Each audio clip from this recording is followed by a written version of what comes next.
of concerned local residents, and people are getting active in the community. I really appreciate it, and I'm sure everyone else does. So this public meeting is about, can our public pressure guide council this election? We're going to be looking at why the 8.4% rates increase coming up. We're also going to be meeting people who are standing for local councils this election, which is coming up. So they're going to be introducing themselves. They're going to be sharing some of the things that are important to them. We're going to be having some question and answer time as well. Also, can retirees afford to live in their own homes, which is with the rates, the costs going up, it makes living in your own home it's very expensive. And electing members that have our backs, council members that have our backs. I'm Tristan Baynham. We had 4 of these meetings last year with really good turnouts like this. The community is engaged, and a lot of it too. There is an agenda at play which a lot of people don't know about. The United Nations has said private property ownership is considered an unsustainable act. Unsustainable. World Economic Forum, you'll own nothing and you'll be happy. You'll own nothing and you'll be happy.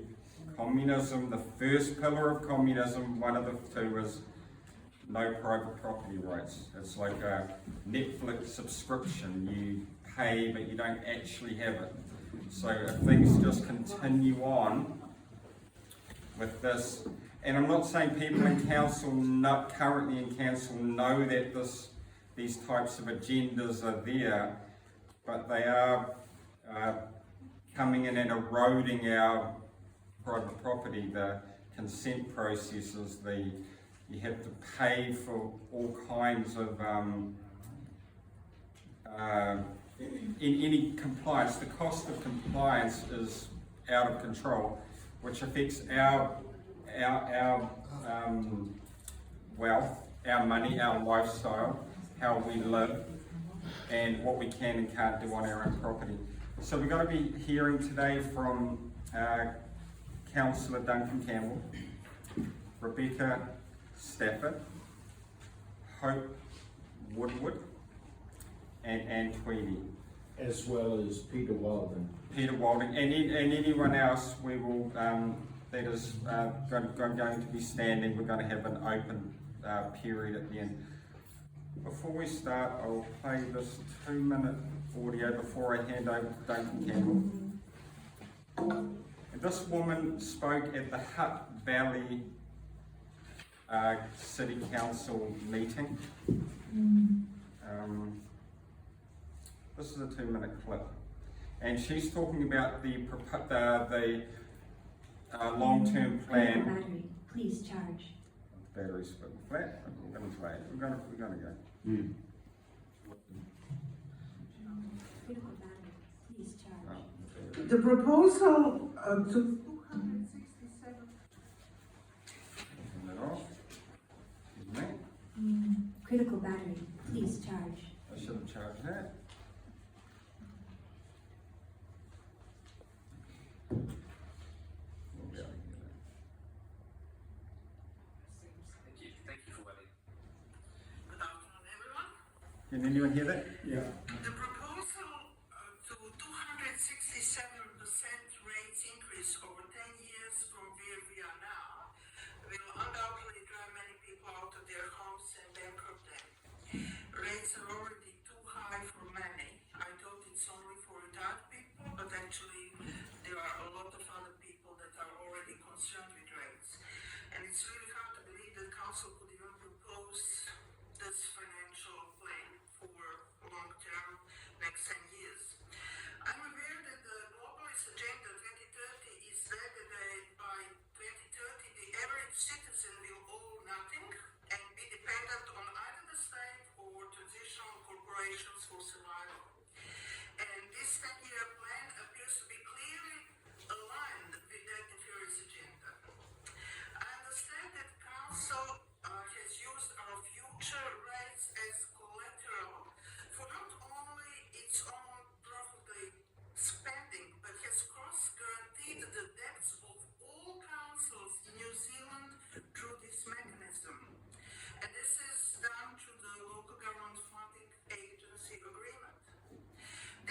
same end effect as using homes themselves as collateral, as these will be sold when owners cannot pay exorbitant rates. And the public needs to understand that their liability for rates has been obtained by fraud. When we thought we were buying a property, we were in fact sold only a paper title and a rating unit. I hope we understand that. Actually, many people don't. A rating unit is an obligation for future never-ending unlimited debt.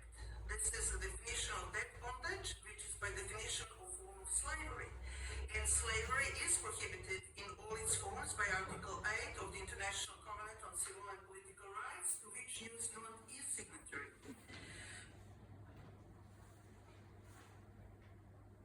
Yeah, so we need to be aware, rein in the spending.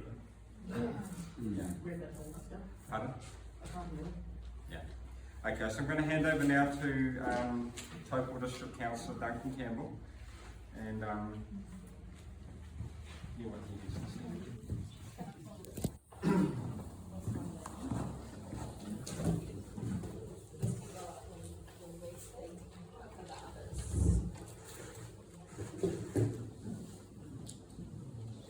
Good evening, everyone. My name is Duncan Campbell. I'm one of the elected councillors for Taupo Ward, and I want to thank you for turning up, because sometimes that's all that matters. Tonight I want to lay out two things where I believe we're failing and what I believe we need to do about it. But if you want to sum it up in a few words, I would say we have not so much a problem with council processes, it's a problem with truth, where information does get buried, elected members get silenced, and decisions get quietly manipulated backstage.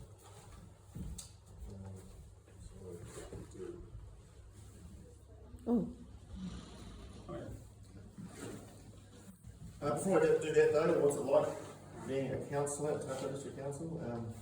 I think pictures can speak 1,000 words sometimes, and since I started penning my thoughts on council over a year or so ago to council, social media, I would say these three cartoons well express some of my more notable lowlights. Not that I'm trying to be discouraging. There are plenty of lighter moments than these, and I have absolutely no regrets, because it has given me some very interesting experiences I otherwise would not have had. I would say councillors can expect to spend between 10 to 20 hours a week, depending on how diligent you want to be, and it's a paid position on about 40,000 salary before tax. Because one thing I have learned, you do not make any noise for change by just blending in, and you don't build trust by going along for the sake of harmony, as I have seen so many others do. It is not a place you should expect to be making friends either.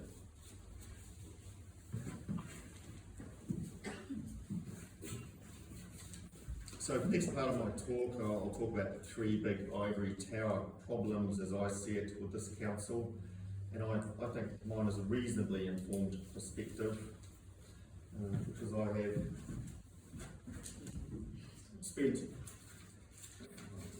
spent all my old career working in different councils in some form or other, and that includes dealing with the public. Like any engineer, when it's solved, I treat the council as a series of problems to be solved. So let's start with the first one. Secrecy, withholding of information, and so often under the guise of unsubstantiated need for confidentiality. I would say having so many workshops and committee meetings going unrecorded, audio visual unrecorded, except for a few secretary notes, and having them all in the middle of the working day is a quite effective way to limit public scrutiny. One elected member still makes regular snide comments about my lack of confidentiality, and it is hard to pointedly refute, because just about everything said amongst elected members at Taupo District Council has in the past been vaguely inferred as confidential, as if we were in the Secret Service during the Cold War instead of just a small town council. One of the more extreme examples of withholding information was a recent Local Waters Done Well workshop. We had to agree to the staff direction on what is arguably the most significant shake-up of local government for decades. Yet we were provided with no more than a few PowerPoint slide shows beforehand, and those without supporting information. Just as incredible was my discovery that it's considered too radical by this council for me to check up on the resume of a very well paid unelected official who is heading up this significant endeavour. And on that note, in my experience, it's quite unusual for a person in that position, as manager of infrastructure, to have no technical background, which I strongly suspect may be the case here. And prior to council amalgamations in 1989, the roughly equivalent position of town engineer is arguably the most important role in council, and a big reason the basics of infrastructure managed to get done without breaking the bank balance of ratepayers. Reports are commissioned at great expense and then quietly withheld from public viewing. I'm thinking of the $300,000 for a single transport study, which didn't even properly address the most obvious question, whether or not we actually need 1 or 2 new bridges across the Waikato River. That was the study I was pointedly excluded from contributing to, despite, or perhaps because, I tend to be the most experienced individual in that field, in chambers or even on the council payroll. The secrecy and withholding of information to elected members and the public at this council I find unconscionable, and I know for a fact that many other councils are not as locked down as we are here in Taupo. It is absolutely contrary to the intent of the Local Government Act, apart from a few niggles I don't have no great problem with the Local Government Act. And I hope the government intervention going on right now will do something about this, because I think we can end up with a very much dumbed down version of governance and public accountability. Secondly, silencing of dissent. Council talks about freedom of expression and even last month passed a policy on it, which I refuse to put my name to it as I consider it an absolute fraud. I also refused to submit items to the regular Council Connect newsletter because of an incident last July when the editing staff member declined to publish my submission on the grounds of asserted misinformation, which I could substantiate. Formal monthly council meetings are something of a farce because, unlike at most other councils that I know of, there is no slot where elected members can table anything new without first getting the express permission of another elected member and or chairperson several days in advance. And I've lost count of the times I've been shut down because the chairperson simply did not want to hear my inconvenient point of view. And make no doubt about it, that change last October to council standing orders was exactly intended as a means of procedural censorship to shut up myself or anyone like me who dares to take up 10 minutes of council meeting time to voice any dissent. That procedural change was an offence to representative democracy, and is a big reason I am not on amiable terms with virtually any of the rest of elected members for stupidly going along with it. Groupthink is at its absolute worst. And now, a member of the public has greater speaking rights in chambers than elected members. Wow. Governance is only as strong as the dissent it permits. And I can tell you it is a very weak thing in Taupo. And lastly, inverted chain of command. Council is supposed to be governed by elected members who are advised by staff. But so many times, complex issues are negotiated in the back room by staff and perhaps a few favoured elected members before being presented to the rest of us as a fait accompli. Elected members are treated as a formality instead of the governing body to be held accountable to.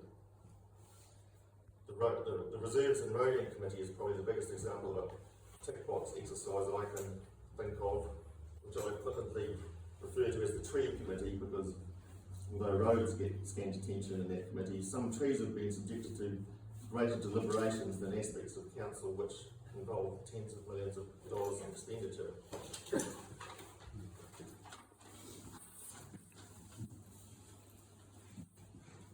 rigid and flawed adherence to the theology of cleanly dividing governance versus operational scope of responsibilities, with elected members in this small town provincial council somehow expected to believe that staff are the experts in everything and that we are to maintain a kind of high trust model to always back them up. This is not legislated anywhere, but is a nonsense continually peddled at us with even its own catchphrase of keep your noses in and your fingers out. And when tough questions do get asked, as I have done, the response is not always answers, but can be discomfort, evasion, or silence. For example, I have in the past pointed out a transport line item costing 10 to 20 times what I know is necessary, but the disdain to elected members in this council is such that it did not even elicit a response. I say that elected members here are house-trained to behave like 10-year-olds with no understanding of the outside world at all. And the Chief Executive even advised me once to forget I'm an engineer now that I'm in governance. The end result of this is that rates keep on going up and up, and it's simply unsustainable to plan on retiring here and staying in your own home without exponential increases in income. Staff will always find some excuse for the latest rates hike, and we are continually fed the line that things will settle down in a few years, which they inevitably do not. Another line is that we simply have to build new things for the sake of development, but the problem is that this can be expected to come at the expense of those of us who live here already.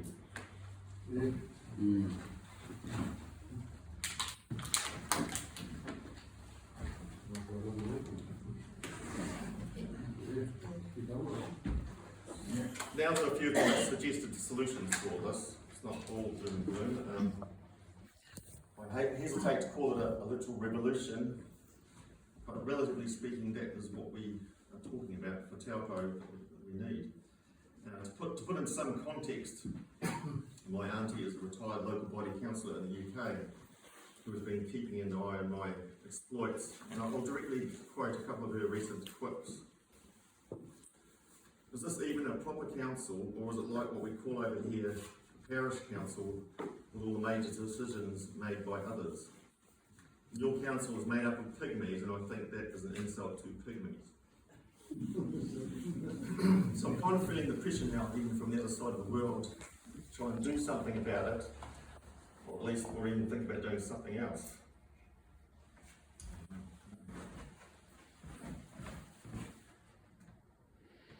Okay, I'll talk.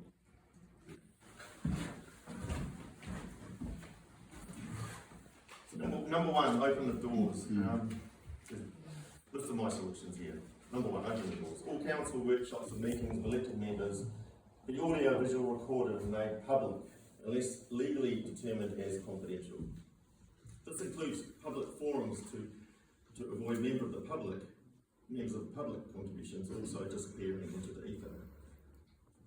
Staff reports funded by ratepayers be made fully available to elected members and the public in a shareable format unless legally defined as confidential. Number two, fix governance. Get rid of the obstructive and rigidly applied governance versus operational theology. It has least of all any place in a small town as this. Restore elected authority over policy and also its practical application where appropriate. What happens on the ground should matter to elected members. They should not get flipped off when they ask about it. Staff to advise elected members in adequate time frames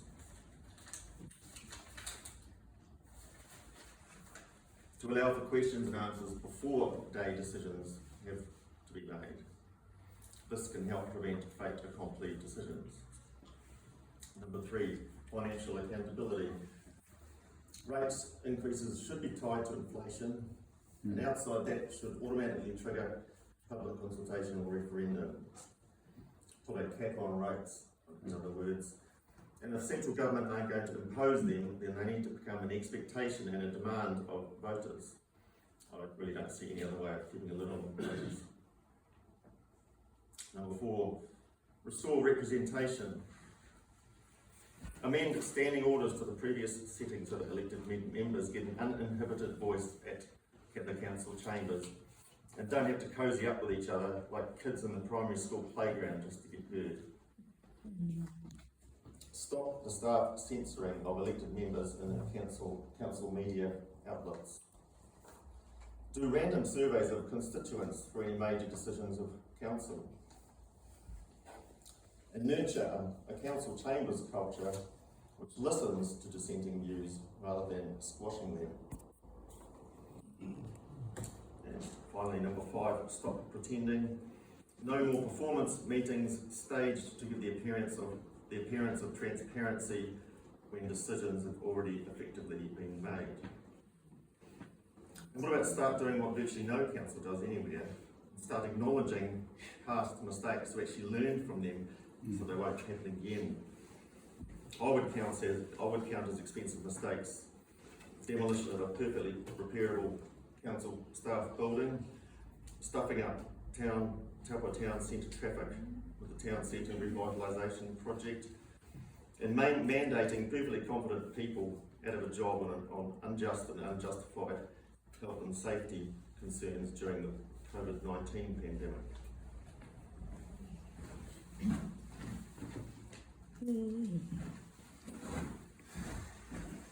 What is to be done this coming October in the context of where Taupo District Council has been the past decade or so, and for my auntie to start thinking of us as an actual council worth being part of, and in order to bring those towers down, I mentioned, we are talking about a revolution of sorts, and make no mistake, if the current batch of elected members remain as it is, it ain't going to happen.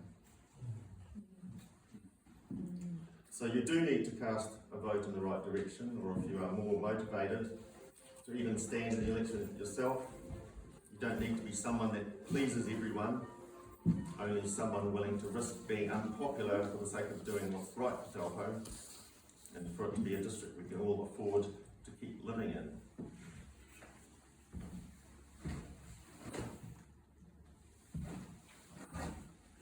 Last slide. I'll leave you with my last statement, because I believe that absolutely applies here. The only limits to the audacity of the bureaucrats is the tolerance of voters at election time.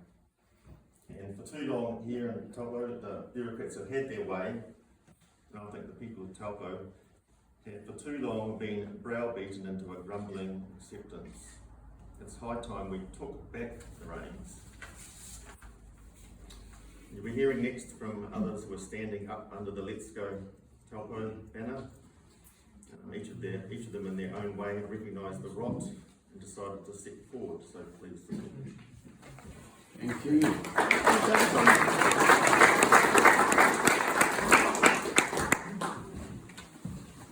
Yeah, we've witnessed some of the things they do to you. We'll just pass some chairs back. Thank you very much, Duncan. And it's really the days of voting and forgetting are gone. We need to empower our representatives with our support. The councillors that are in alignment with what we want to see happen from our public servants. They serve us, the treatment, the having to have someone to second things you want to say in council is shocking. We have to do better, but it does have to come from the people. So we're going to now hear from Rebecca Stafford. But just before that, I'm going to play this is another 2-minute clip from the woman who spoke recently at the Hutt Valley Council meeting, talking about ways where they can save money, ways where they are wasting our money, and sorry. This is the definition of debt bondage, which is by definition a form of slavery.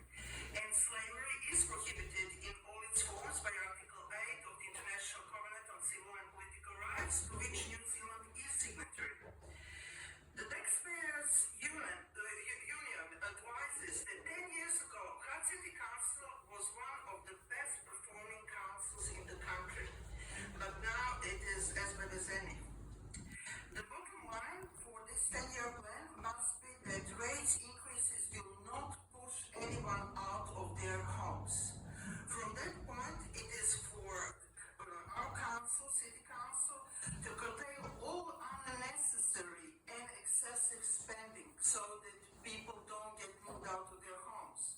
So far, we witnessed mismanaged expenditure, and that is why we are in current position. I won't go into many details, but will just mention some and what needs to be done or what can be done if we all unite and we all manage expenditure and City Council really works for the interest of community. Basically, stop spending money trying to influence the idea of climate change. Climate is following its natural cycle. Now it's in actually cooling phase, and no amount of money is going to influence that. Stop spending our money on smart cities and 15-minute cities, or on invasive surveillance technology. Stop spending money on unnecessary speed bumps everywhere and excessive number of orange road cones that are charged daily for hiring them, and at the top of that, it's an expense of putting them and expense of removing them. It's $1.36 per cone per day. Stop spending money on needless cycling lines, at least while we fix our financial issue in the community. Return services to user pay, involve local tradespeople, not foreign companies. Cut middlemen and white collars that are surplus. Stop taking responsibility for us and charging us arms and legs for range of unnecessary permits. We are adults, we are not infants. Some wise words there. And we all see the bureaucratic excessive spending on wages in the council. You know, it is shocking. I believe we're spending in our town 30 to 40,000 people. Is it 30 million? 30 million a year on wages for the council. So other industries, us out in the real world, you know, doing it tough, but in council they're like hiring, you know, bureaucrats to tick boxes and do silly things. You know, surely that we could reduce some, save some money in the wages for all those people. So we're gonna. So forgive me, sir, where do you suspect we ought to start with this? All I've heard since I've been here is good self over there telling us how bad it is here, all over the shining points. But we can see, we can tell it's not good. Yeah. You've said we need to do better. What do you want us to do? I think getting more councillors into council that are of a like mind to us is a good start. And then that shows that people support those people who want to rein in the spending, the things Duncan was saying.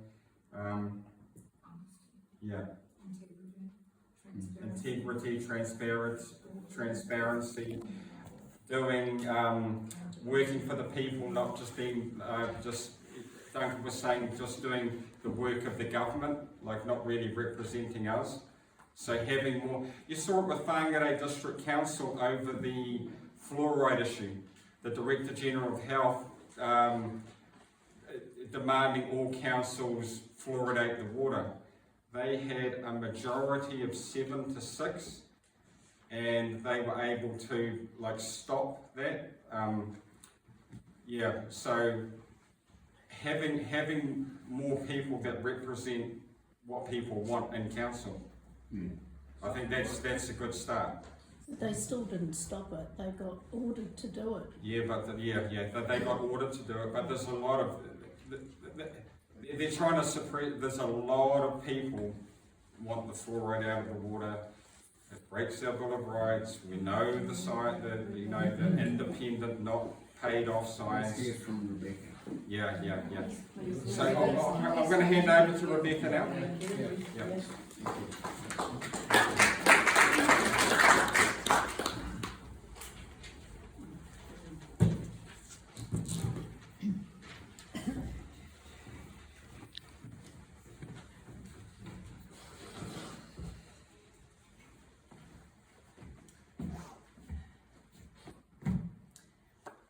The public don't understand anyway. the public don't understand anyway. I heard this from the incumbent mayor at a last December public council workshop. I was sitting 3 seats away from the mayor. He apparently didn't realise that a member of the public was sitting at the table. And I wanted to say, hello, member of the public, sitting right here, I would actually quite like to know. And the workshop was to do with, there had been a budget blowout and a discussion of, do we need to reconsult with the public on this budget blowout? And there was a reluctance to reconsult with the public on something that had already been consulted on. And there's some good reasons not to consult with the public. Okay, some councillors expressed concern that the public had consultation fatigue. And public consultation, it's expensive and it's time consuming. But to have the assumption that the public are not going to understand the issues anyway is never a good reason not to consult with the public. The assumption that the public are too stupid to understand the issues that are affecting them that they pay for is not acceptable. And these days with AI, there was never a good excuse to not do a genuine consultation in clear language, and now that's even less than zero. So I'm going to take a possibly an unusual tack, and I'm going to use our good friend Boom Boom to explain a simple but important concept. And I need to make a few premises clear. One is, I am not against Boom Boom, okay? I feel sorry for the guy. I'm also not against the Sculpture Trust. In fact, I believe that art and creativity are actually essential for our mental health. The second premise is, it's not, I hear a lot of talk about, oh, council should be, sorry, can we address... I just don't know who you are. Oh, sorry, I'm sorry. Rebecca Stafford. Yep. Sorry, I'm gonna, in a reverse engineer way, I'm gonna do a brief introduction of myself at the end. Boom, yeah, so a second premise, thank you, is I hear a lot of talk about, oh, council should be spending, shouldn't be spending. It's your money, and it's, you're, in my book, you're a ratepayer, whether you directly pay rates as a house owner or indirectly as rates, it's your money. So as vital as I believe art and creativity to our health, I want you to have the choice about whether you pay for it or not. So I'm going to use Paul Boom Boom to illustrate the concept of opportunity cost. So opportunity cost is where you've spent money on something, so that's cost you the opportunity of spending it on a range of other things. So first of all, I'm going to look at what the true cost of Boom Boom actually is. So I'm sure everyone here knows that the council gave, you gave $100,000 to the Sculpture Trust for Boom Boom.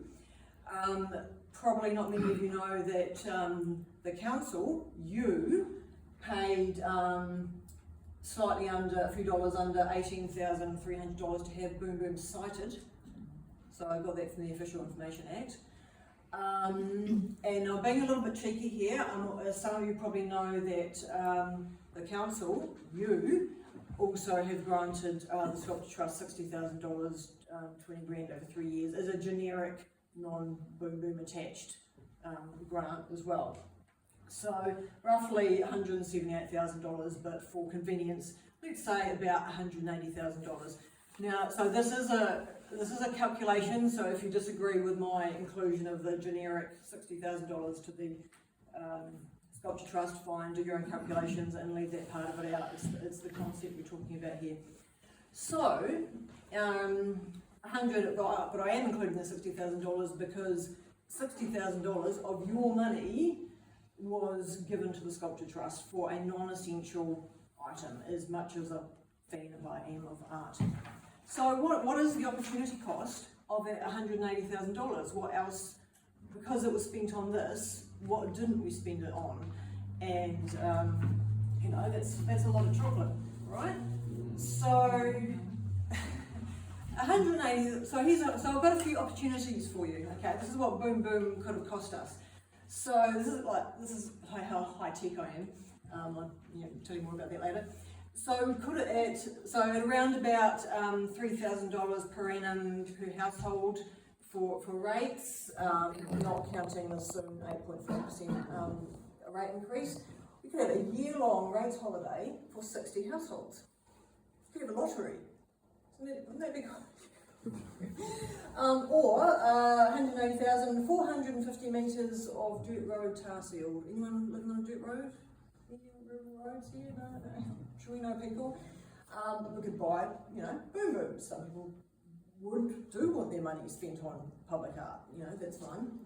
And we could spend it on other things as well. And what about debt retirement? Okay.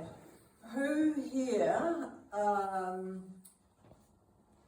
knows how much debt Taupo District Council currently has? Okay. So currently around $200 million in debt. Okay. Now I'm not going to get into the topic of generational debt and generational infrastructure and stuff like that. That's a whole other talk. But that's a lot of money. Revenue around about 123 million currently. There's a lot of really interesting related issues, but keeping it short. So what would happen? Someone.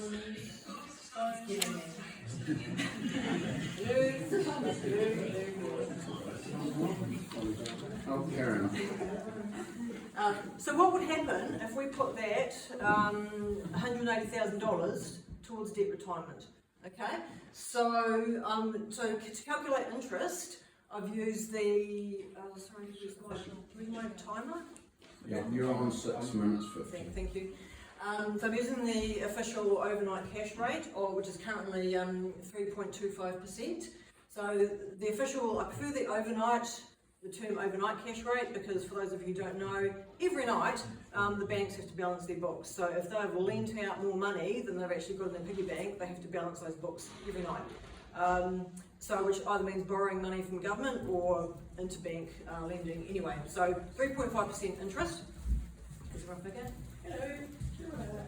So if that was 180,000 was put towards debt retirement, that would be saving $5,850 in year one. At 10 years, saving $58,500, and at 20 years, $117,000. Okay. Now I've added them up here, so I've got a figure, the maximum figure down here, almost $300,000. I wish I could say that that's the true cost of Boom Boom, but it's not, because for reasons of like inflation, in 20 years, $300,000 will probably get a soy latte. But we will have saved $117,000 in compound interest. I've assumed no principal paid off, but $180,000 would have been paid off the principal as well.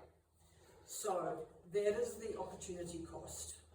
And I invite you to imagine a future where we have a council where, before making every decision, think what is the best value we can get for this dollar. And that is going to honour you who have paid the money and create the paradigm shift that we need to create the future that we want. So I want you to apply that going forward, opportunity costs. Now, in the reverse engineered way, a little introduction about myself. So Rebecca Stafford, I have enjoyed calling beautiful Taupo my home for the last 5 years. And I have a very multidisciplinary background. Please don't hold this against me, but I'm ex-police. I've been an employer, I've had my own business. I was a volunteer lifeline telephone counsellor for 8 years. I have a PhD in health psychology. Weirdly, specifically, it was a multinational project creating commercial healthcare robotics, and I've since worked with New Zealand engineers helping create ergonomic prosthetic robotic hands for people with amputations. And so I'm really good at creating multidisciplinary solutions for multidisciplinary problems. So that's me. Thank you for coming out.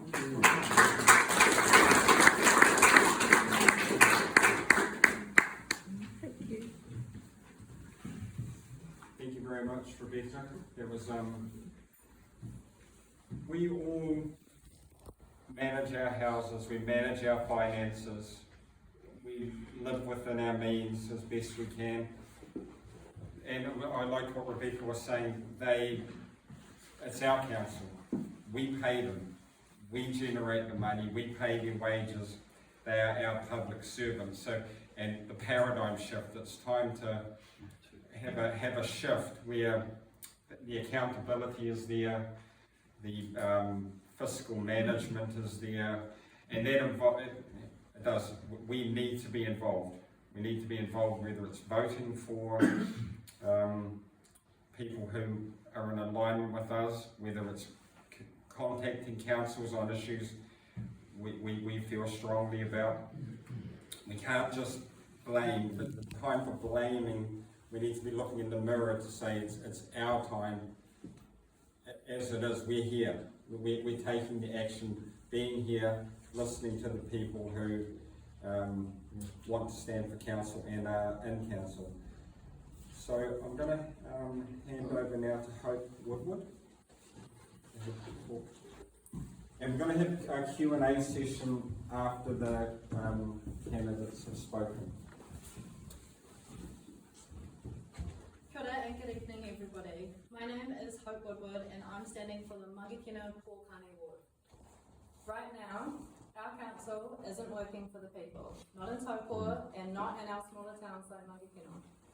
Rates keep rising, debts keep growing, and yet communities across the district are still struggling. More people are on the streets, more people are looking for jobs and affordable housing. I'm not a politician, I'm a local. I'm a parent, a worker, and a small business owner. Someone who's lived through the struggles council decisions directly affect. I've questioned authority, spoken up, and challenged the system because too often it hasn't worked. But instead of being angry, I've decided to take action. Currently in our community, I've just created a residents group to ensure our community has a better voice. I've initiated positive changes in our local library with an upgrade to our children's area. As well, we now receive the Top of Time activity run by council and we're granted a weekend day opening. I've also helped create better change in our local pool operating hours. I'm reading the plans and I'm asking the hard questions and attending as many meetings as I can. I'm standing because I care deeply about reconnecting people to the power that they have to create change. I might be young, but I feel council needs fresh eyes. And if you hadn't noticed my footwear, I'm definitely one of the people. I don't stand above you, I stand beside you.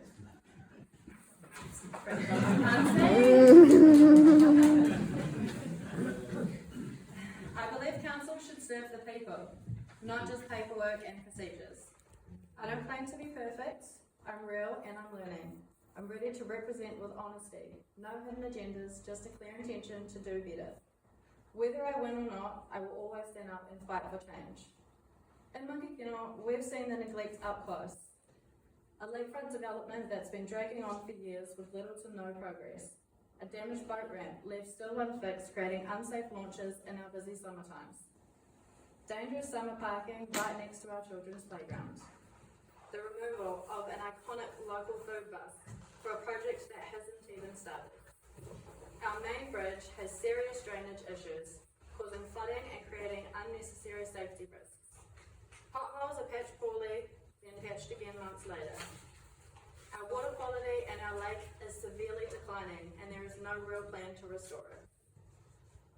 As councillor for Mangakino, I'll be holding regular meetings to keep our community informed and to help our community use their voices in the way of public forums and submissions. I'll be advocating for for and encouraging positive change regularly. These aren't just Mangakino issues though, they are everywhere. They're a sign of a bigger problem, poor priorities, lack of follow through, and a council that's out of touch with what our communities really need. Whether you live in Taupo, Turangi, Kinloch, Whakamaru, Mangakino, or any of our other rural communities, you deserve fair investment, clear communication, and leadership that takes action instead of just rubber stamping the reports. That's why I'm not doing this alone. I'm proud to be part of a team of candidates standing across the Taupo district, a diverse group, bringing different strengths together to create the change our communities actually need. We're here for the same reasons, to rebuild trust in local government, to reduce debt and deliver better solutions, to ensure that engagement with our communities is clear, honest and consistent. We are motivated, we are honest, we're reliable and we're empathic. We've all seen how the current system isn't working and we're ready to create a new one. Real change doesn't come from one voice. It comes from a team that shares values, listens to people and works together, with transparency and accountability our main focus. If we're elected, things will shift. We'll be focusing on completing essential projects only, limit borrowing to what's truly necessary, reduce overstaffing where appropriate, use in-house expertise instead of costly external consultants, in-house audits, and have a clear loan payment scheme for the district to see and hold us accountable to. These changes and more will help lower spending, reduce debt, and stop the cycle of outrageous rate increases. Let's stand up for every part of this district. Let's keep it real, real leadership, real accountability, and real changes. Let's go Taupo, your vote, your choice, people first. That's right.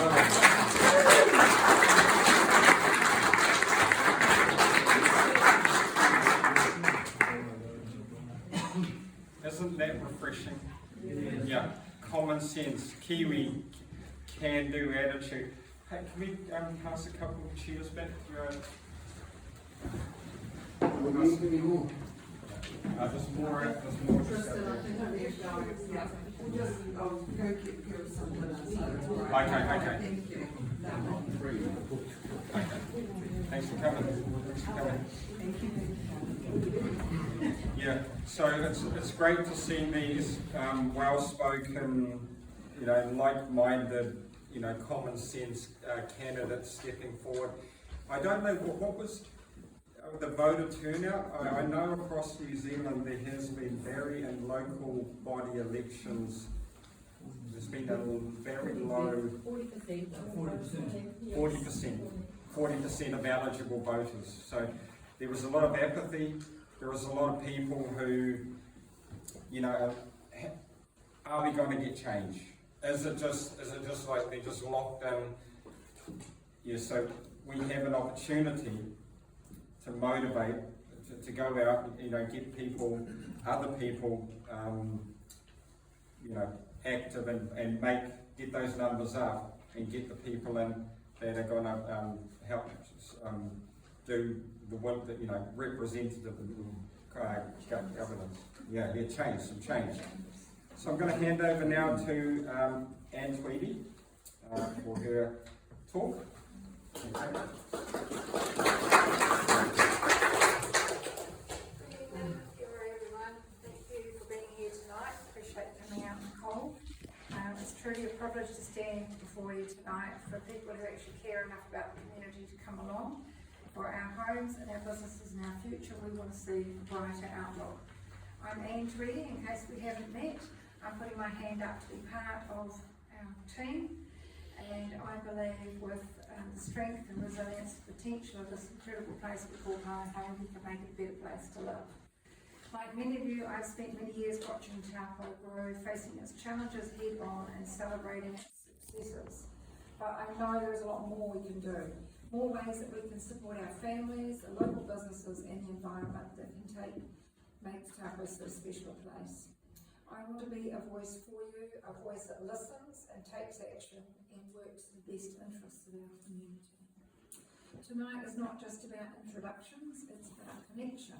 It's about making sure that as candidates that we are accessible, transparent, which council's sadly lacking at the moment, dedicated to serving you, the ratepayers, the people that are paying the wages up there, the people who make this town what it is.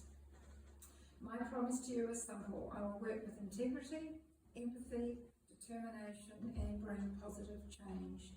But more than that, I want to hear from you.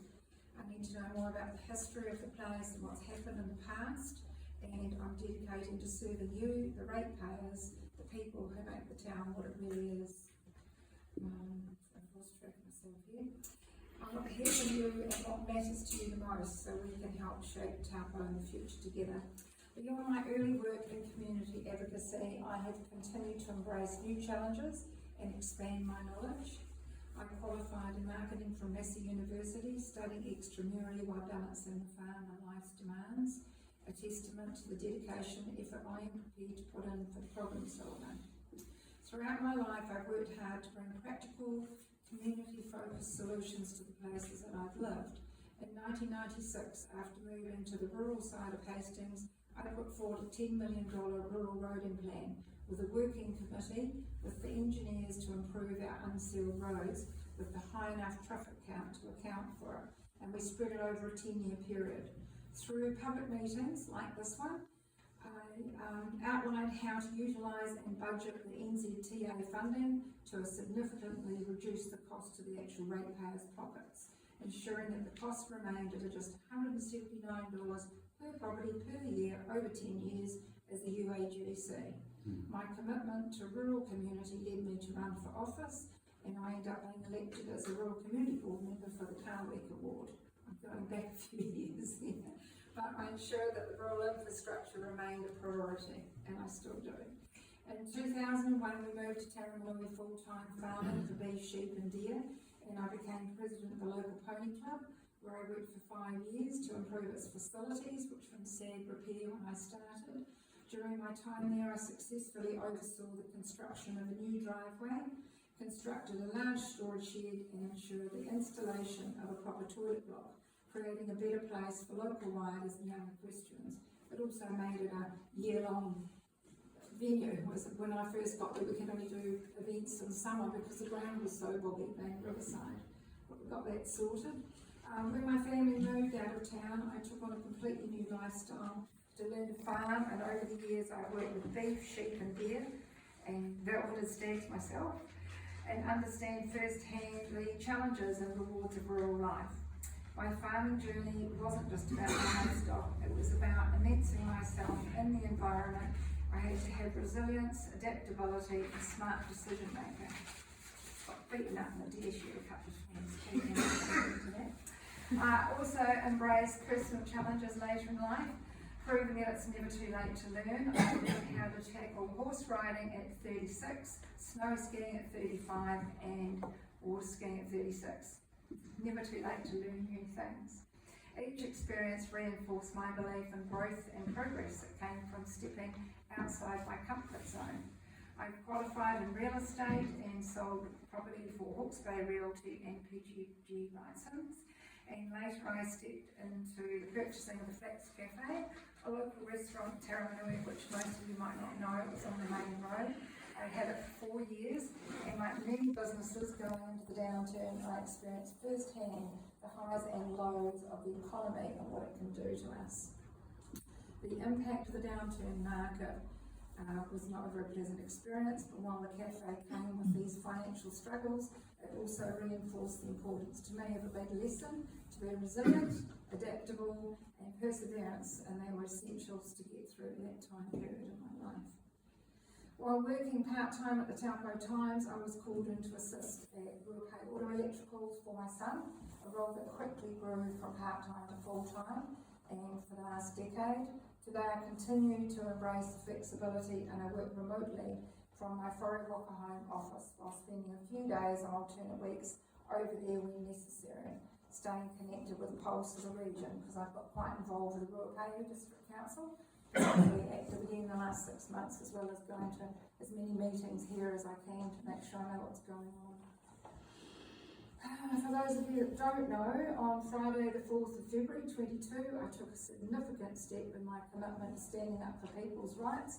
I served legal papers alongside 29 supporters, one of whom's here tonight, from our Unity Taupo group.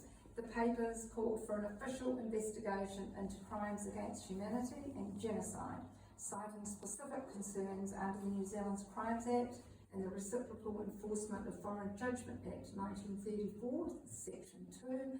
These documents were submitted to the law enforcement, providing grounds for inquiry into the distribution of the experimental medical treatments and their impacts on public health, based on findings from the International Common Law Court of Justice. We have now over 34,782 permanently damaged Kiwis.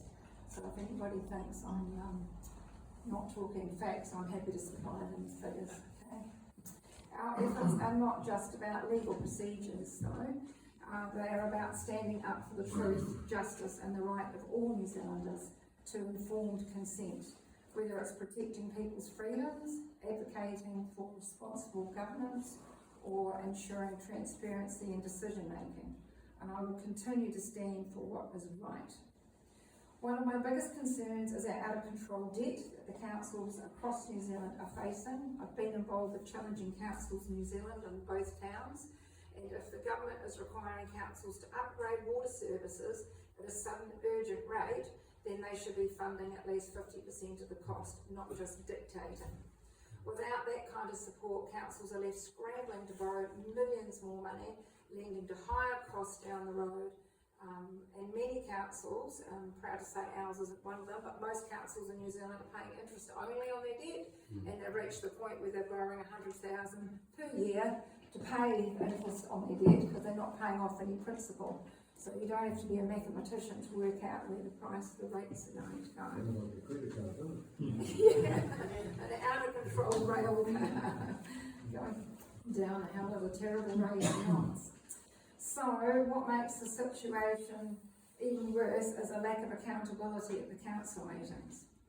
The 10-year submissions from residents were not taken seriously enough by the current council, and instead of prioritising our financial prudence, we have seen questionable spending decisions. For example, 2.3 million spent on traffic lights, thank you Paul, when they could have built 2 roundabouts for the same amount of money. They're not spending wisely, they're not budgeting, they're not getting enough contracts in for the pricing of things, and they look like they're getting, oh yeah, they can do it, give them the contract without pulling it apart, getting a comparison or working out better options. And there's a great example there tonight, thank you. What are we up to? The Taupo District Council is following a balanced approach. Water services water done well by offering, well, the government dictated that by the Act that they had to offer 2 options to the public. Taramanui sadly have gone with joining with other towns, which might save them $400 per year per ratepayer now, but their rates, like the other graphs we've done in New Zealand, they're looking at a 68% increase in rates per property in the next 8 years, and that's no exaggeration. But preferring to retain control of our own water services is definitely the right way to go. Our council at the moment are looking at doing that, aren't they, Duncan? And then by the Government Act, they do have to give another option. So another option, which I think is great, I'm going to suggest to Taramanui, is they're going to buy shares in the Hamilton buying group as a CO for later on being able to buy in, buy out. So if there's a bigger buying power with water pipes or copper pipes or whatever they're purchasing, they can then buy as a collective group and get a better buying power, which is going to be better. Okay, thanks. The council controlled CCO water entities is a very suspicious situation. They're giving them access to better buying power might be good, but the buy and buy out model might work better for Taramanui. My concern with all this is the when you read the legislation and the paperwork that's available online, is that basically they're working us towards one umbrella for all the water services, which is what they've done overseas. So it's very convenient for the DIA, when they turned up in town, we could all smell a rat, we knew they were up to something, so we went on and had a listen, and I pulled them apart afterwards. And that's exactly what they were intending. They're saying, yes, overseas, most countries run all their water services under one umbrella. Or how better than to poison our water and control our lives and give us all bigger bills to do what they want to do, and it's coming out of your pocket. So I'll finish up. Clock. At the end of the day, every councillor has one fundamental duty: to represent the ratepayers, not to serve government interests. Elected officials are placed in their roles by the people, and it is the people they must answer to. Fight for and protect from their reckless spending and financial decisions. I'm proud to be part of Let's Go Taupo team. We have a great group and we all seem to have Taupo at heart. I think we can fight together and do better things. And Taupo deserves a smarter leadership, not decisions that will price families out of their own home, which I sincerely believe is where it's going right now. Yeah. Let's make our voices heard. Let's make Taupo, make sure we stay strong and independent, and let's make sure our council works for us, not the government mandates that have been shoved through. We have a very illegal government. We can cover that on a different night with a lot of history and facts and figures, because most of you might not be aware of that big page that we're about to open publicly. Vote for leaders who represent you. Thank you for listening. It's your choice and your vote, and let's put people first. Yeah.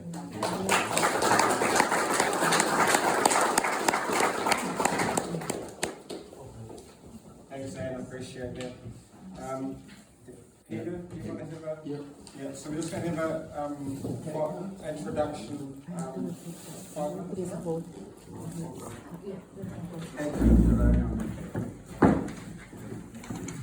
This is someone else who's wanting to stand for council.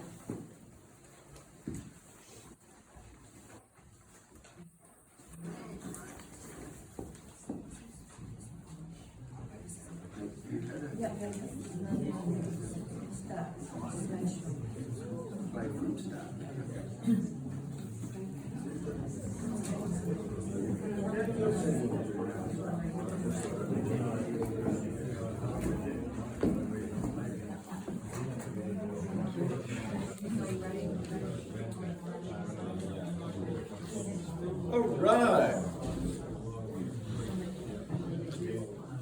Howdy, guys. Hi there. Kia ora. My name's Pete. I'm a Taupo lad, born and bred. Middle-aged bloke, and I'm going to get straight to it. Why I'd be a great councillor. I'm a smart, practical thinker, and I get results. I stand up and I'm a man for people. I fight for fair, and I brush off the haters. One of the hardest things about being a councillor is people aren't going to agree with you all the time. My focus is better value for the people, transparent decisions and real community outcomes. I lead with strong ethics and my commitment to doing right always. Now there's more to come on that. And I've got vast experience in government, and I'll tell you more about that in a minute. Now this is me. At the age of 12, I had a aneurysm hemorrhage. There is no way that I should be here today. Now the reason I tell you that is just in case you think I've had too many whiskies. I haven't had any so far, maybe later. But I've transitioned to a big strong man. This is one of my recent projects. I was getting watercress from about 30 minutes away from Taupo and supplying it to people at the Paitiki shops. Now, the community absolutely loved that. They got a real good deal, and we got to feed the people. What a great thing. Now, one of the most important things in leadership is who someone actually is. I'm what's called an ENTP-ENFP mix. Now, that's done via Myers-Briggs. This is a personality testing platform. So I'm extroverted. I love engaging with people. I love energizing people. I'm intuitive. I see possibilities, and I'm always thinking long term. I embrace innovation. Now there's more on that because we have to. I make my decisions based on empathy, values, and harmony, but I'm also a mix. So I'm also decisions based on logic and objectivity. These are very important things. and perceiving, I'm very adaptable and open-minded. This is going to be so crucial coming up. Now, Strength Finder, this is just another testing. Basically, I take initiative and lead decisively. My second strength, I'm an activator. I don't like talk, I like to see action. If I say we're going to get rates down, we're going to get rates down. If I say we're going to get better value for our community, we're going to see better value. Communication, I want to make sure that the people of Taupo have a say. I see a lot of things going on. I didn't see the consultation. If things are not transparent, they should not be happening. I agree with Duncan, we need to open things up. Now, futuristic, I plan ahead and I'm forward thinking.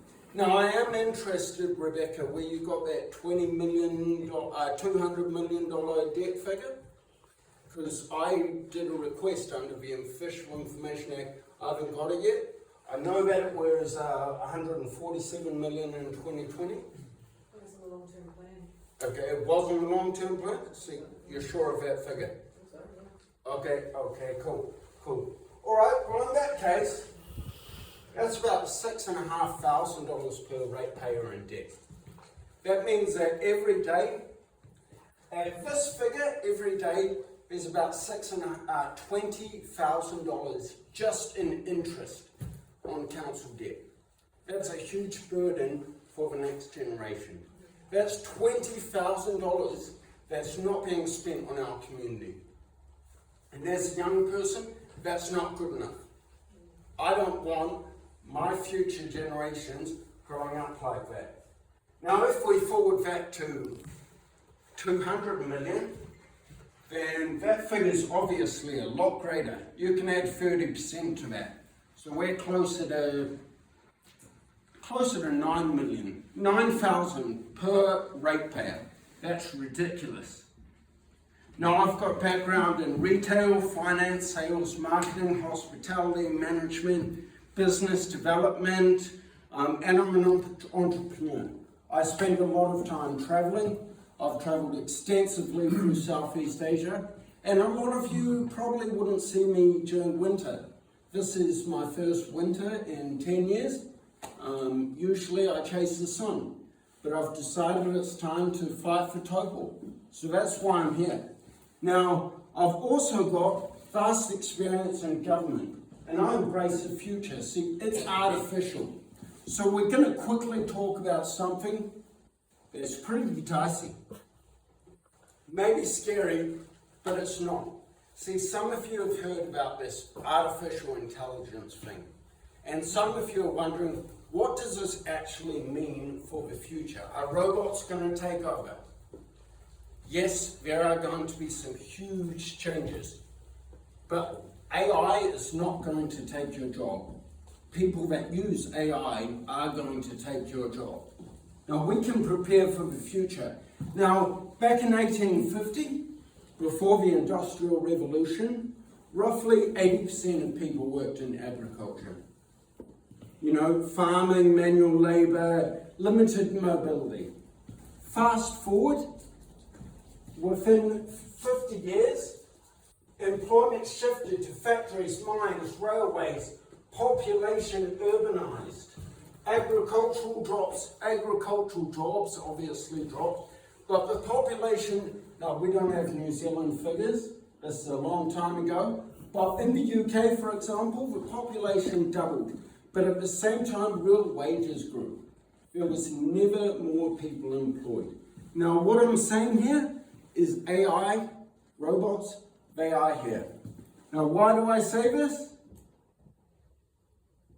Well, it's because I use AI. See, we need councillors that don't just accept a report, a very expensive consultation report, and say, yeah, that's the one that I'm going to pick, give the tick, and that's it. We need councillors that can analyse documents, and I can do that. I can take a 100-page document and analyse it like that. And that is the power that we need. See, AI helps me stay on top of what's happening, what people are saying.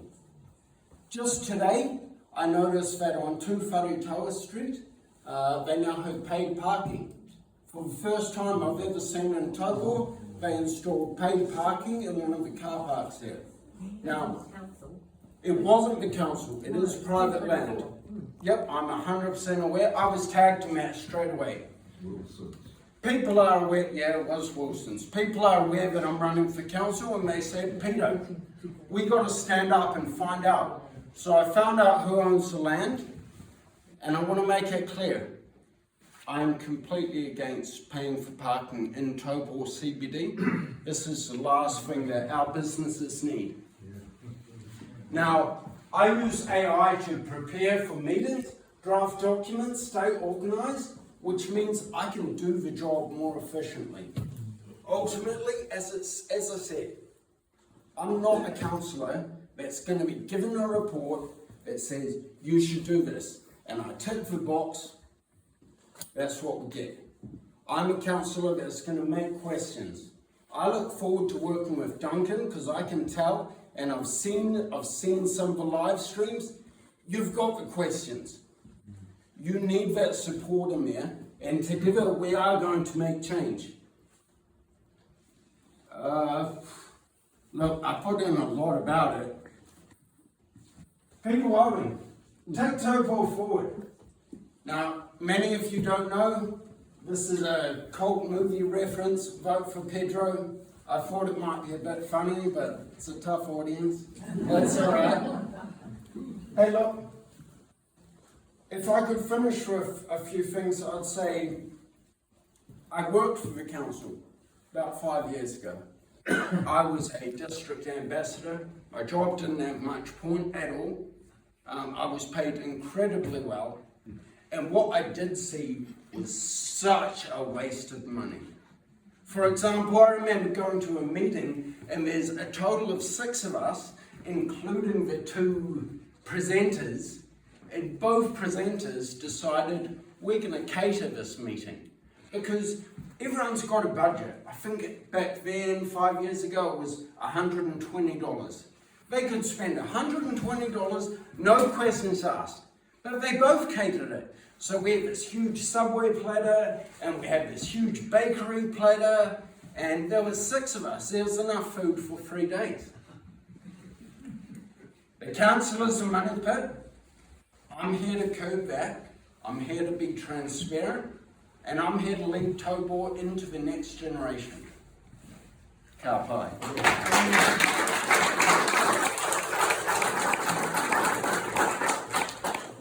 Thanks, Peter. Appreciate that. It was a good talk.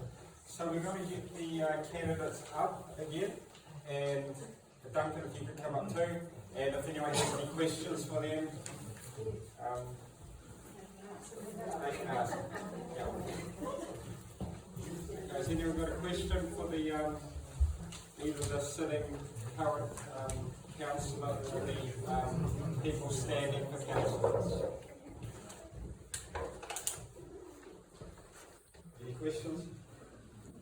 So I had 2 questions, one for the councillor himself. Sir, I'm very disturbed about the fact that you basically sound like you're being bullied into silence. That's certainly the impression I got from everybody else the same. So bullying, right, is not good.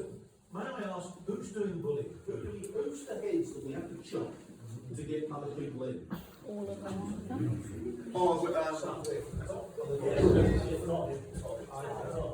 So are we stuck with the mayor, right? Yeah. So you take the head off the snake eyes, am I right? So what happened? We'll try and keep it simple and stupid, right? So basically what we've got is a situation then that we have to start clearing out the rubbish. What I want to know is, how are we going to go about that?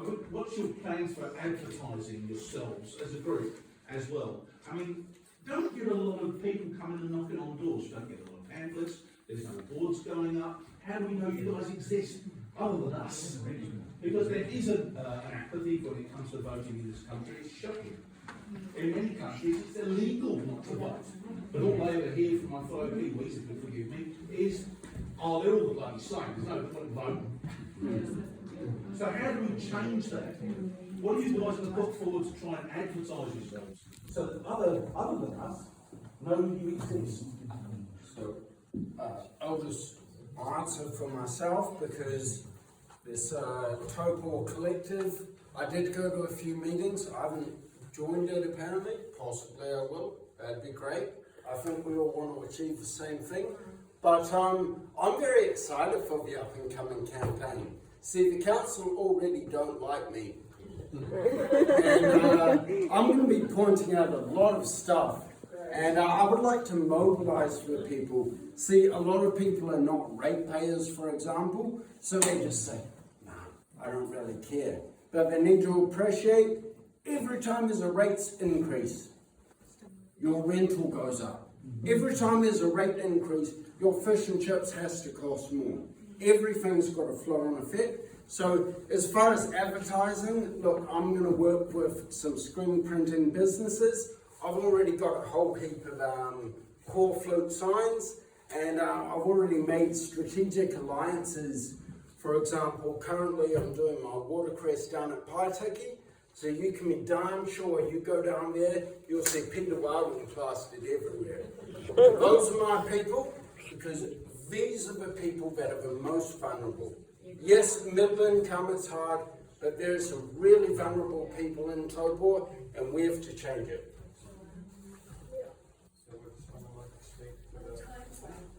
I think it's the 1st of August that we're allowed to start advertising. Yes. Knocking and doing call float signs. There's a set period to put the signs up. There's a set period. The 8th of August, I think. Is it the 8th? Was it? Okay. So they can't start advertising publicly Yeah, until then. the 8th of August. Yeah, we can probably do some flyers and letterboxes, but we're not allowed to door knock before the 1st of August. We have to be nominated by 2 local people to even run, and then there's a time frame that everything's set in. And I've already tried door knocking through Foresterup, and it takes many, many Sundays to get around one area. So I'm going to suggest to the team that we pick an area each and try and cover a separate area to each other and speak as a team, because realistically, all of us aren't going to get around every door. Between August and September, it's just not going to happen. It's too short a time period. Who's the team? The team is Hope, myself, Rebecca, and we have a couple of other possible candidates as well. We're just waiting for them to confirm. The idea for us to be running as a team, and it's not that we're against either of these two, either they've both been part of our groups that we have been holding, collecting information, etc. But the main idea here is that we need that majority vote to make this change that we need in council. There's no point in 1 or 2 going in there and trying to make change. We need a whole set of us who are all on the same page, same values, new blood, take out the old, and then we can make that majority vote and make the changes that we actually need to change. You need 5, right? We need 5 votes. Every time an article goes forward, you need 5 people to push for the right thing. If you haven't got 5, 6 or 7 people, you just get outnumbered. Hey, Duncan, how many votes did you get to get into council last election? Oh, 2,500 in that order. But yeah, that's a valid question. Getting through to the apathy is a challenge. Yeah. Yeah. No one's really nailed that one. It's challenging, right? And there's a culture. There's a culture in there which is not good. That means you need a bunch of new people in there. That has to change. Yes. The answer to that is yeah. For there to be a difference, there has to be a change of people in there. That just has to happen. Yeah. So for these new candidates to get into council, they're going to need each around 2,500 votes per person around that. It might be less than Mangakina, I'm not sure. But so yeah, it's going to take people getting out and voting in it. The signs, the flyers and online, if you're seeing things being posted online on Facebook or emails, sharing, you can reach a lot of people through the online medium as well. It's fair to say that a lot of the councillors are there because on vote apathy, but also the old boy network, they've been there for so long. Their economies are just voting in, and there's not much influence from outside that sphere. I don't know the answer to that. I think, like for example, I'm in there now. I've probably got a good chance of being in there because I'm in there. Once you get in there, it's hard to get me out. So I think there's a little bit of that going on, familiarity somehow. Yeah. And big business owners voting for them because of the favouritism they might give them and that sort of thing. Possibly a bit of that.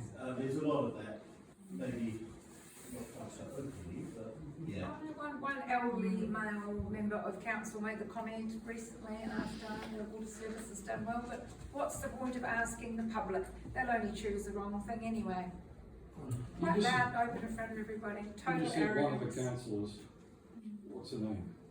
I don't think I'm allowed to say that publicly, but if you watch the public feeds, I'm sure they do. I mean, we're report hearing a lot of this, Yeah, well, you've got to be very careful these days with the law. You can't go around naming people without Unless it's permission true. and all that stuff. Unless Well, it's it's on true. the cameras. If you go and look at the live feed of the council Okay. meetings, all the public meetings are recorded, beginning to end. So any that I miss, I watch them on video afterwards to catch it up. It's quite clear the arrogance. We have another question here.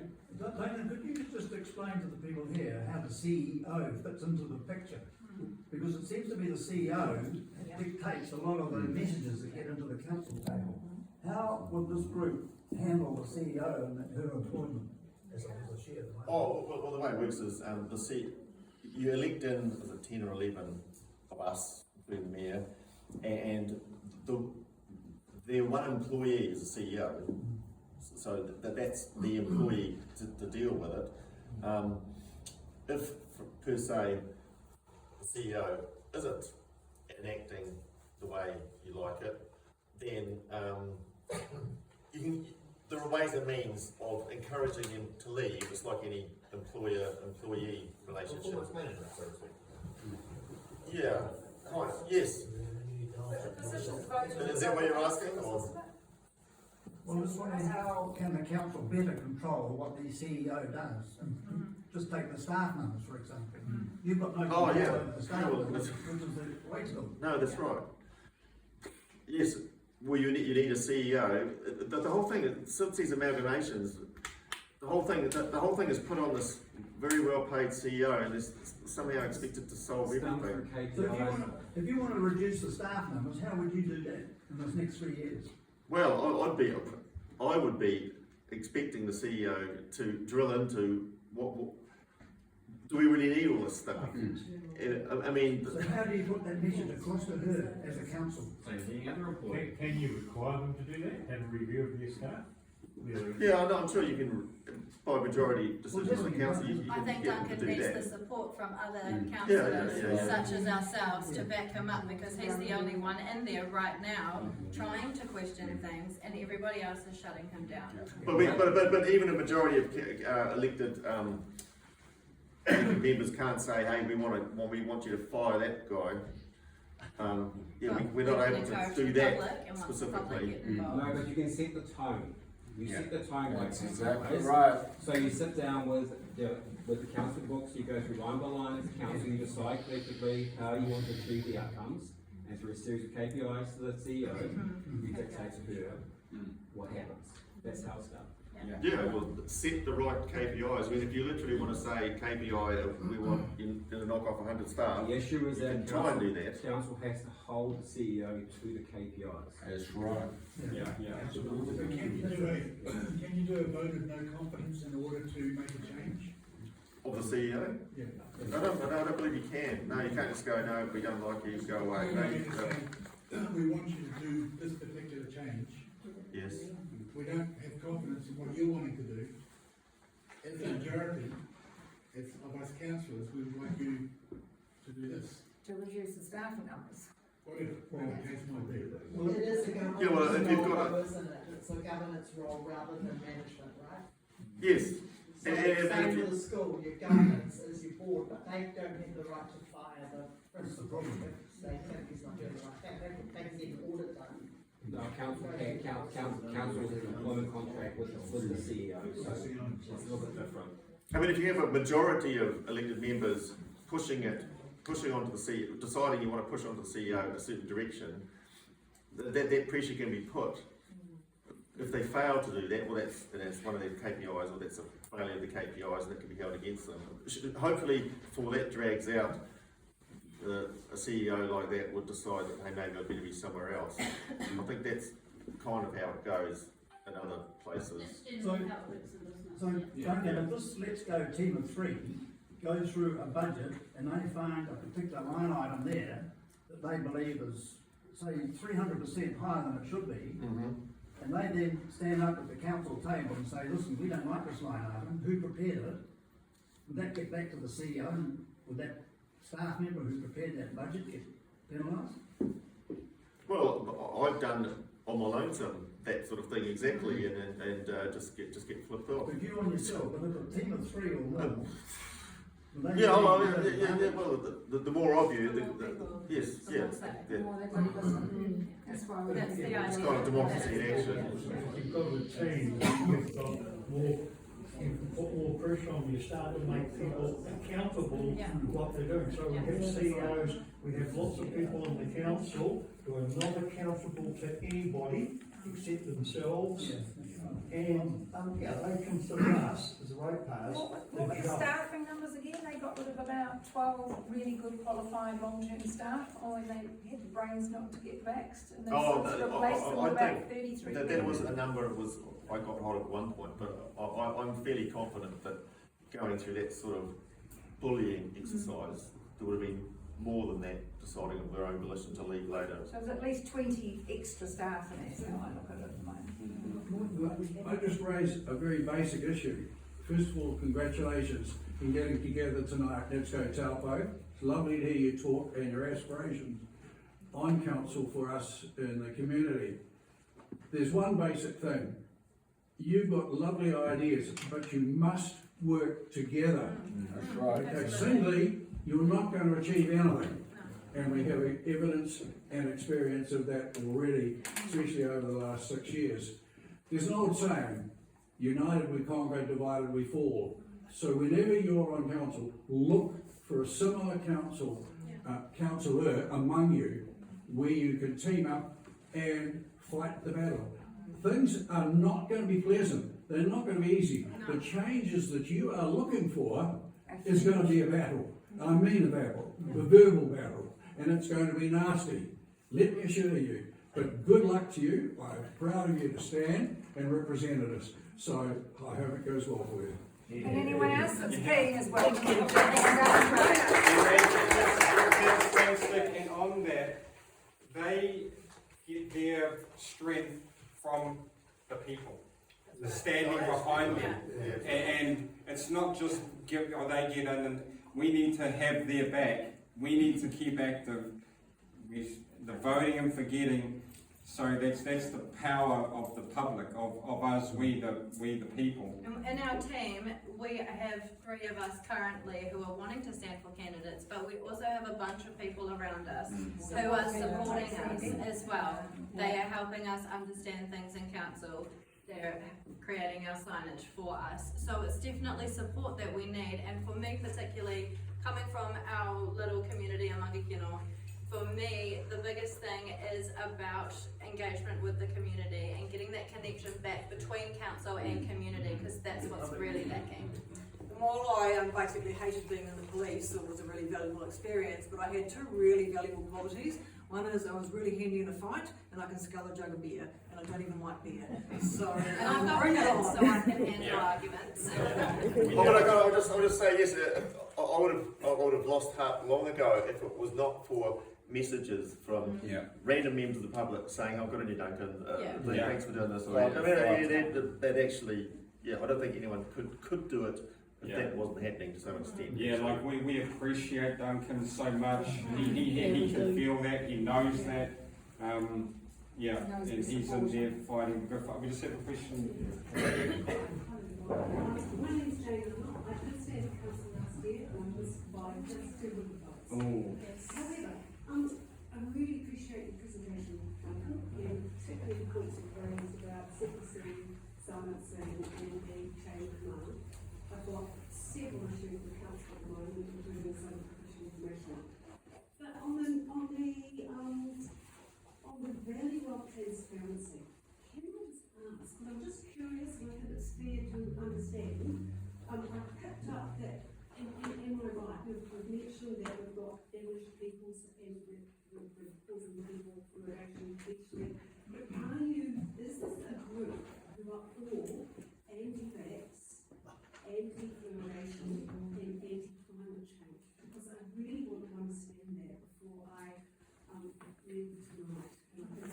What difference does it make?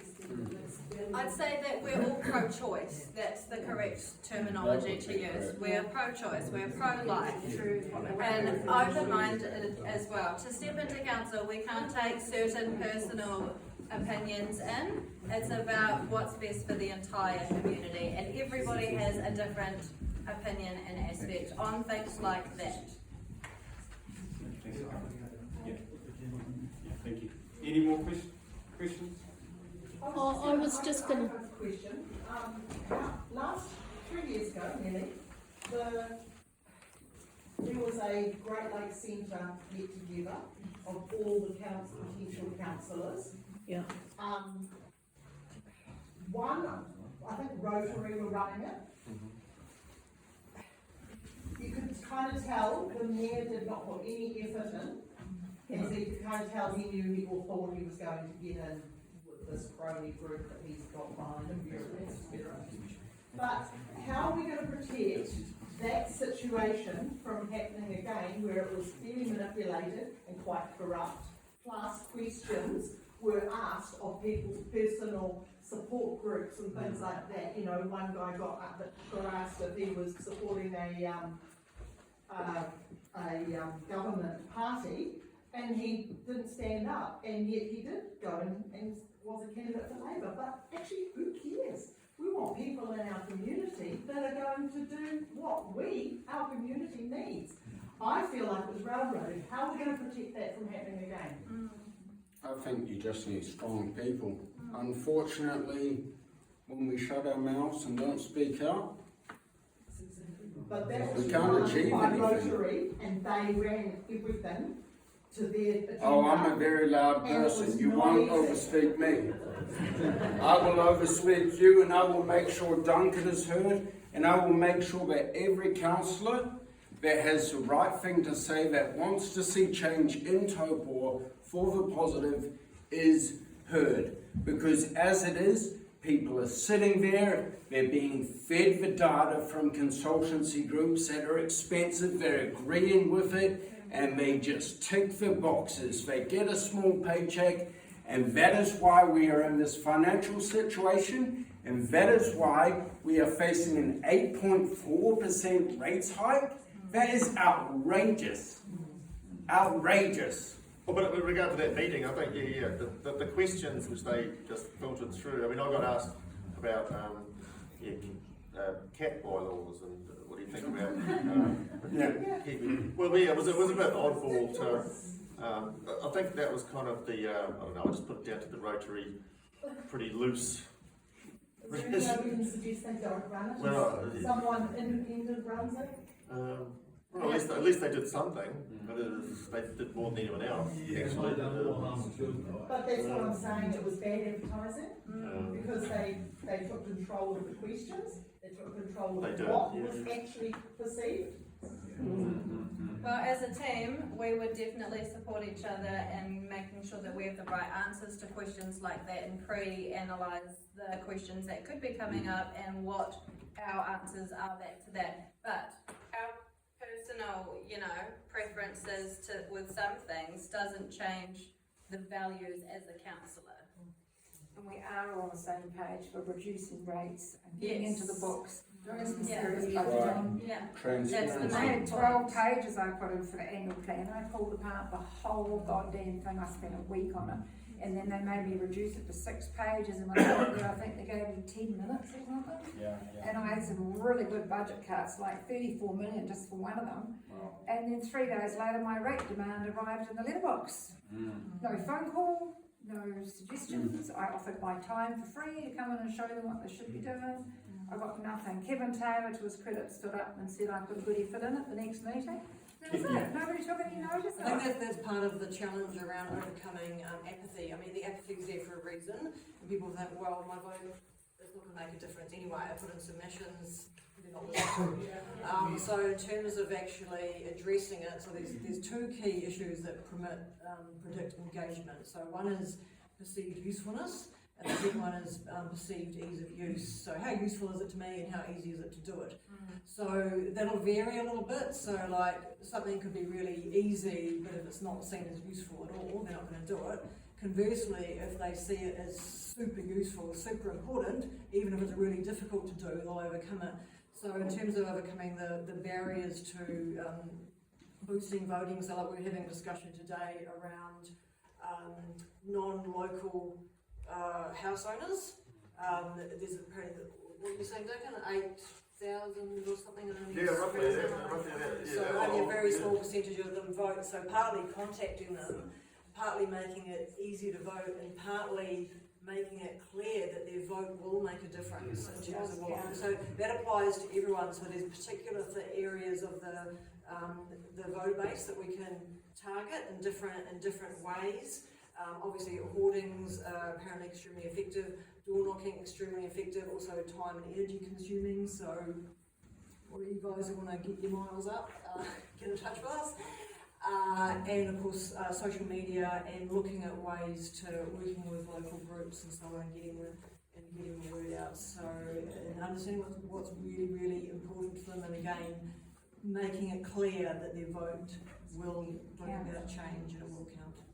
Every vote counts. Well, I'll just say something about these, like every year or so, these long-term plan and annual plan grand consultations. I'm somewhat cynical about it, because it's like we go to everyone and say, here, we'll consult everyone about anything all at once, and we'll read everything in a few weeks, and we'll it's kind of asking the impossible. We won't ask just one important thing at a time. We'll ask everything about everything all at once, and we'll give you a few weeks to submit, and we'll read it all, and we'll take it all in, and it's kind of a joke.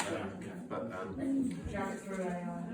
actually think that we councils should be doing, as each issue comes up, random, not just asking for submissions, because you get the extreme version sometimes of asking submissions on any issue, but just random surveys on stuff to get a better perspective. I think that there's something that should be in. Can I just ask or suggest, have you perhaps with the other councils where they've tried to do a party or affiliation for success in council connections before locally? Like, the reason I ask that is Christchurch, the mayor there did it. He took 5 or 6 councillors in with him as part of a block vote. I'm just wondering if maybe you should reach out to that council and ask for the council that did that, how they did it. They were in a party sort of labour. They aligned themselves. As a team? As a team. Yes, we have spoken to a few councillors and one particular mayor in the country, and we are also being trained by other councillors around the country. We have regular workshops that we attend online. Aligning with a political party. No, they align like you are. They align themselves as a group, as a collective. On a ticket, but you saying they aligned with like one of the major parties, like National Labour. Themselves with the mayor, and the mayor when he brought them through. Okay, we've gone a little bit over time, so we'll give a big thank you to the candidates and the councillors.